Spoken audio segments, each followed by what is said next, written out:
Welcome to Yesterday, Today, Tomorrow. My name is Mariana Cordier, and I am your host. Today, we're going to talk about Latinx and the Hispanic Heritage Month and the amazing things that Latinos are doing in our community today. I am joined by Yancy Diaz-Mercado, who's a PhD. He is on the executive committee for Maryland Robotics and also running the Collaborative Controls and Robotics Laboratory. I'm also joined by Efrain Rodriguez. He's an associate professor in chemistry and biochemistry, and he's got some interesting things to share with us. And I have Luis Arduz, who is a salsa dancer with Salsa with Silvia. For all those who need some fun in their life, we're going to get the scoop from Luis. So thank you, gentlemen, for being on the show. And I'd like to start with Professor Diaz. I'm so fascinated by robotics, but I don't really understand what it's all about. Can you share it with us? Absolutely. And so robotics is actually the way that intelligent systems are able to interact with the world, right, and actually make changes. And a lot of people, when you think of robots, they think about, you know, this Terminator-like humanoid that is going to go into our houses and, you know, either wreck everything or do everything for us. And the reality is that robots don't necessarily need to have a face, and they might actually be already interacting with us, and we just don't know it. You know, I see every time I'm watching a football game with my family, I'll see the sky cam going around, that zip line. That's actually considered a robot, and it has no face, right? So they're slowly but surely making their way into our lives. And so in my laboratory, the Collaborative Controls and Robotics Lab, what we try to do is we reason about how simple robots could potentially interact with one another to achieve more complex tasks than they could by themselves, right? So this idea of strength in numbers and how we can leverage the understanding and the collaboration to achieve more complicated tasks. How far are we from the Jetsons? You know, I remember as a child I was watching, you know, the Jetsons, and we have it was in Spanish, Robotina. I don't know what the name in English is, because we had, you know, the SAP. And I was, you know, I always thought, hey, this is cool. When are we gonna have a robot do the laundry for me? Because I don't want to have to keep folding my clothes. It turns out that folding clothes is actually a very complicated problem that we're still trying to figure out, because you know, deformable mediums are very difficult to interact with. So maybe we're not that close to having a do-it-all kind of robot, but we are certainly having robots have more specialized tasks that they can achieve in our everyday life. So there's a lawn robot, the Roomba robot that actually vacuums, the lawn robot that actually goes and does the lawn for us. Those are examples of robots that already we're using, and we don't even think of them as robots necessarily. Amazon just the other day came out with a new Astro robot that is able to drive around your house and monitor your pets and making sure everything is safe, right? So we're getting there. Maybe not do it all for us, but certainly little tasks that we don't want to do, robots can do very efficiently for us. That's amazing. And I wanted to bring into the conversation Professor Rodriguez, who's got the 3D printer in chemistry and biochem. How does that work? What is that? Yeah, so 3D printing is a nice way to cheaply make three-dimensional structures from your own home. In fact, they're very popular nowadays in people's garages, right? You can print anything you want from what's called the Thingiverse, which is an online forum where you can put structures there. And the reason I'm using it in our research group is really actually to do outreach with the community around College Park at the University of Maryland. We've partnered with the International High School in Langley Park, which is predominantly Latino community there. They're bilingual. And what we're trying to do is help them understand chemistry through 3D printing. A lot of chemistry is about visualizing where the atoms are, what we call structure. That determines how reactive molecules are, how we sense them with our own bodies, right? Etc. And sometimes it's really hard to see what structure is on a piece of paper or a chalkboard, because what do? We flatten the image on 2 dimensions, right? And students don't have maybe that depth perception or the visual sort of perception to really get a tangible feel of these molecules. And so we thought, 3D printing of molecules is a really great way for them to grab onto molecules and twist them around, look at them, and really get a feel for them. And some of you may have experience with this because maybe you went and you had these little molecular kits that they sell you in college or something like that. But we wanted to break away from that. We wanted to be able to visualize anything that's maybe very simple to very complex. And so some of my colleagues here, even in biochemistry, will print out like models of DNA or protein, et cetera, right? And so we're hoping that it's a nice way to get people to be less scared of chemistry and sort of, learn chemistry like the way kids learn when they're small, right? Through toys, playing. And so that's what we hope to do with 3D printing.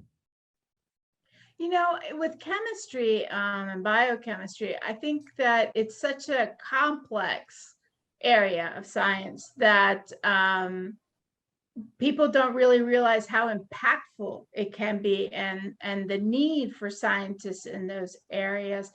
Can you share a little bit about that? Yeah, I mean, chemistry, we call it the central science because it sort of occupies this part, between physics and biology, and it interacts with so many other sciences, geology as well. And so, one thing that I've noticed that this is just anecdotal, but when I talk to people like just, neighbors and friends, family, they always tell me the class I hated the most was chemistry. There's something about the complexity of chemistry. There's a lot of memorization, but there are also a lot of concepts that you have to learn. It sort of makes it very formidable, I think, for a lot of people trying to get into the science. And so I think the more people understand sort of just the very basic principles of chemistry, maybe they'll get more into it and also see all the applications. So you talked about how important it is. Of course, all in the pharmaceutical industry, developing vaccines, et cetera, chemists and biochemists play a huge, huge role in all of this. And so I think, seeing the sort of how you help humanity is certainly part of that equation of getting more students interested in it. That's funny because my dad's a nuclear chemist and I grew up having to take that chemistry class and I hated it. I didn't admit it was a struggle. But I think part of it was that it's a lot to learn in a semester. If they broke it down a little bit more and gave us a little more time, it might be a little easier because there are some huge concepts to absorb in a short amount of time. But so Luis, you are the fun one in this show.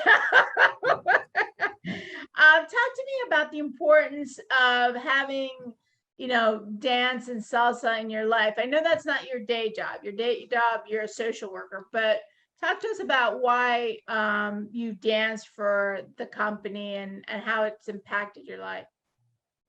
Yeah, the thank you for that question. The way that I relate dance is like having a really good conversation over coffee when you're able to be stimulated and continuously having this back and forth of an agreement or disagreement or whatever that conversation is. And that's what dance is like. When you're on the dance floor, you're dancing with another individual and you're requesting of certain moves or you're requesting to listen to the beat, to the instruments. And so on the dance floor, you don't necessarily always get it right. And that's what the nice thing about dance is that you're always practicing to continuously have that effective and long conversation, whether it's 2 minutes long or three plus minutes, depending on the song. And so for me, dance is that form of connecting, that form of contact, and that form of stimulation through the mind and through the whole body of being able to dance salsa with someone or dance bachata or any Latin dance. I'm still waiting for the kids to figure out a way how to do it with their phones. It's like you see in restaurants, the whole family is on their phone eating, and they're texting each other. They're not actually engaging each other. And I think dancing helps to get away from that. Yes, most definitely. Not only the fact of just being able to listen to music, but gather within so many different individuals. When you're listening to the music, there's there's many things that you can hear and feel through it. You can listen to what the words are saying, which is what most people will listen to, especially if they know the words, if it's in English or in Spanish or in any language, and they're able to kind of almost go on a journey. Or they have the musical instruments really, vibrate through their body and listening through every beat, every syncopated note. And so it's really a form of art that can sometimes be explained, but also just it's very natural just to listen to it however every individual does. And where's your dance company located? So I work in DC off of Georgia Avenue. That's one of the studios that we have, and was also with Sylvia. And then there's another one that is in Bethesda off of Elm Street. So there's 2 locations for our studio. And do you guys offer classes and stuff like that? Oh, yes. We offer group classes, whether or not it could be a private group class. So it could be anywhere between 5 to 20 students, or we offer group classes in general for the open public. We do privates, one-on-one. We also do virtual events with different agencies and companies. And then we even go to different agencies and companies and do group lessons for those who ask. Oh, that's really great. Do you guys ever do, like, for instance, for employers who want to, get their employees going? Yes, no, we've had definitely a lot of companies who, especially this month, celebrating Hispanic Heritage Month, really wanted to get more in depth than just the food, the salsa and chips. They actually want to get into the movement and ask different individuals from our studios to come teach salsa, talk a little bit about the history, and also even bachata, which is one of our main 2 dances that we teach at the studio. That's awesome. That's awesome. And Dr. Diaz, I wanted to ask you, how did you get into robotics? So let me see if I can summarize this very long story. I've always been very interested in the idea of technology, right? And then for a long time, I didn't know what that means. That meant it was maybe circuits at first, like I just thought that making circuit boards, that was technology, and that was the future. I attended a vocational school to learn, or a trade school to learn about circuits, and that kind of got me interested in this idea of making things. That eventually led to an engineering degree when I was curious about how do you actually design these systems and controls, and the idea that you can actually make complicated systems do what you need them to do. This idea of automation, that to me seemed a little magical. And so I got into this idea of robotics, so a combination of my love for science fiction and technology and facilitating life and making things that seem very complicated seem easy through technology. And what do you see coming down the pike for future in robotics, and for young people who are thinking about maybe pursuing a degree in that? What's your advice? I think robotics is certainly getting a push so it can become more daily life. I think there are 4 places where we're going to see the impact of robotics in the near future, more pronouncedly. The first is transportation systems, right? So they're trying to develop this idea of autonomous driving for some time now. And I think there's still opportunities there. You have the autonomous driving system from Tesla, they're still getting developed, right? And that's going to continue that push. So transportation systems. I think healthcare is another opportunity where we're going to see these intelligent systems kind of make their way into our daily lives. You had mentioned to me something fascinating about pediatric surgery and how difficult that is because of the small size of children. Can you expand for the audience about that, what you've been telling me? Absolutely. So we have a standing collaboration with some people at the Johns Hopkins University and doing autonomous surgical procedures, so robotics in surgeries. And we have this we have this magnetic system that is actually able to drive surgical tools like a needle, right, wirelessly. So instead of having a very large robot actually performing the surgeries, we're going to be able to wirelessly try to control surgical tools by themselves, right? So we can actually operate. And this is crucial, like we talked about in pediatrics, because you have very small patients, so you don't have a lot of room to operate. And so reducing the entire system down, having these wireless tools that can be the size of a needle, right? So a few millimeters in length, and being able to do that very accurately it's going to actually lead to better procedures, safer procedures for patients, better recovery times. That's incredible. And Dr. Rodriguez, what is coming down the pike in biochemistry and chemistry? What are you guys researching? Well, I mean, in general, there's so much coming down the pipeline from chemistry, from everybody trying to understand how you can make a greener economy, et cetera, right? Alternative fuels and so on, battery materials, and to get, cars that are electric, et cetera. I think there's a lot of roles that chemists are going to play in making new materials. That's what I do in my research group. We make materials. We like to say that without the material, there's no technology, right? And so, in fact, like look at your smartphone. If you didn't have a transparent conductor, you couldn't touch your screen and do all the things that you can, right? What we do in my group, we make some materials that are used to break down some toxins like VX gas or sarin and so forth that can be used in like a gas mask or in clothing for first responders and also for the Army. So that was some materials that we were working with in the past couple of years and testing them and so forth. So there's a lot, Mariana, that the world of chemistry is so huge. You could look at the Nobel Prize that's given every single year, and it's almost a completely different field every year. So it would be, I think, hard to say predict exactly what's going to come down the pipeline, but a lot of, I think, interesting things related to materials for sure. And it may not be your specific field, but in the news we had the oil spill out in California, and a lot of the science and efforts made to figure out ways to clean that up. How hard of a challenge is that?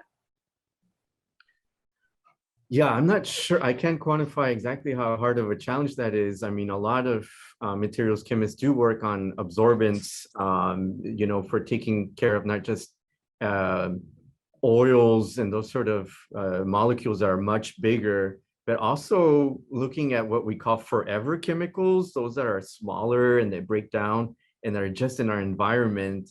And we have they don't degrade. And so there are a lot of chemists that are also looking into making those kind of absorbing materials. So they're like little sponges, and how do we soak that up and break it down without creating even more waste, right? I think it's always about the economy of atoms, if you will, and how to make sure that we're not creating more waste. I think we're becoming very, very mindful of that as researchers. Yeah, I was just thinking with every new invention or thing that we come up with, I don't think we're looking at the waste side, right? And we have to start doing that. Certainly, it's always something to consider. I just brought up the smartphone as something we have. The smartphone is also full of, some not so nice elements in there as well, right? Batteries as well. And so, definitely, I think that's a paradigm shift that we need to have in all the sciences. How do we think about not just growth or invention, but sustainability of what we're doing in sciences? Yeah, definitely. And Luis, what do you think about all of this?